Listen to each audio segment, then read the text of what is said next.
সকলেই আমার প্রীতি ও শুভেচ্ছা নিন। আশা করি ভালো আছেন।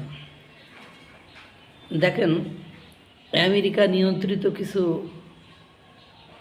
বিষয় যেগুলো বিশ্বের দুইটা পরাশক্তি ইতিমধ্যে ব্যবহার করা ছেড়ে দিয়েছে, আর এই পরাশক্তি দুইটার সাথে নব্য পরাশক্তি ভারতও খুব দ্রুত সময়ের ভেতরে যোগদান করতে যাচ্ছে।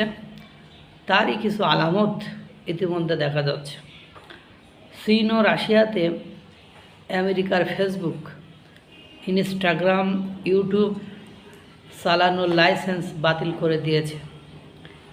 এমনকি গুগলের ও লাইসেন্স বাতিল করে দিয়েছে।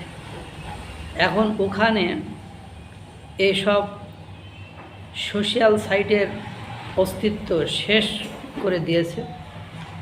ওরা ওদের নিজস্ব সোশ্যাল মিডিয়া তৈরি করে নিয়েছে। টেলিগ্রাম সাইটের মালিক রাশিয়ার, তবে তার হেড অফিস দুবাইতে নিয়ে এসেছে সারা পৃথিবীতে ব্যবসা করার জন্য। এটা হোয়াটসঅ্যাপের বিকল্প। এখন ঘটনা কি, ইতিমধ্যে আপনারা দেখেছেন ভারত ফেসবুকের বা মেটার বিরুদ্ধে অ্যাকশানে নেমেছে। যদিও মার্ক জাকারবার্গ নরেন্দ্র মোদীর সাথে ঘটে দেওয়ার জন্য ক্ষমা প্রার্থনা করেছেন, তারপরেও আমার মনে হয় আমেরিকা যেভাবে শুল্ক আরোপ করছে আর মার্ক জাকারবার্গের বিরুদ্ধে, নরেন্দ্র মোদীর বিরুদ্ধে যে অপকর্ম সংগঠন করেছে তারা, তাতে করে আর ফেসবুক বেশি দূর আগাবে না। কারণ তারা তরুণীর যৌন কেলেঙ্কারি বা যৌন হয়রানিরও বিষয়টি তুলে নিয়ে এসেছেন। আর ইতিমধ্যে আপনার গুগল বা বিভিন্ন সাইটের বিকল্প ভারত আবিষ্কার করে ফেলেছে।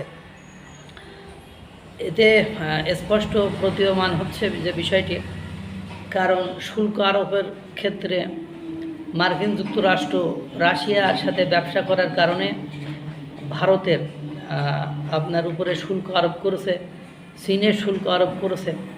এখন রাশিয়ার কাছ থেকে সাহায্য সহযোগিতা নিয়ে বা রাশিয়ার সাথে সমন্বিতভাবে বা ভারতের এখন যে প্রযুক্তি আছে সেই প্রযুক্তি দিয়ে তারা সোশ্যাল নেটওয়ার্কিং বা সোশ্যাল সাইটগুলো চালু করে হয়তো রাশিয়া এবং চীনের মতো ভারত আপনার ফেসবুক, ইনস্টাগ্রাম, ইউটিউব চ্যানেলের চালানোর লাইসেন্স বাতিল করে দিবে।